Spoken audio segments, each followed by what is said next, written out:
Objectiu de Desenvolupament Sostenible 12. Garantir models de consum i producció sostenibles. Bon dia. Avui és el Dia Internacional dels Consumidors, un bon dia per parlar del consum i, per tant, d'on ve la paraula consum.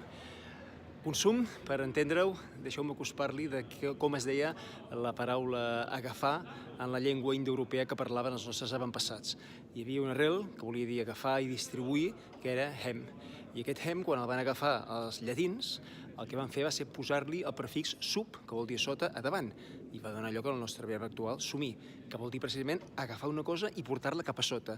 Sumir una ciutat que està sumida vol dir que està enfonsada a sota de l'aigua, per exemple, o una persona que està sumida en la depressió, doncs això, vol dir agafar i portar cap a sota. I d'aquest sumir, encara els romans, els llatins, li van posar davant algunes preposicions. Per exemple, assumir, que volia dir agafar i acceptar, o li van posar per davant presumir, que volia dir agafar una cosa per davant, és a dir, un presumpte terrorista, per exemple, o li van posar també, per exemple, a davant sum, que voldria dir agafar una cosa i posar-la dins, o resumir, que vol dir agafar una cosa i seleccionar-la, per fer un resum en aquest cas. I finalment on volíem arribar? Consumir, que vol dir agafar una cosa o sigui, col·lectivament.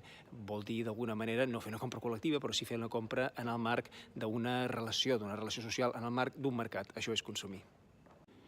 I tot això per poder parlar de l'Objectiu de Desenvolupament Sostenible número 12, que ens convida a fer una producció i un consum responsables. Em podeu seguir a Responsabilitat Global. Gràcies!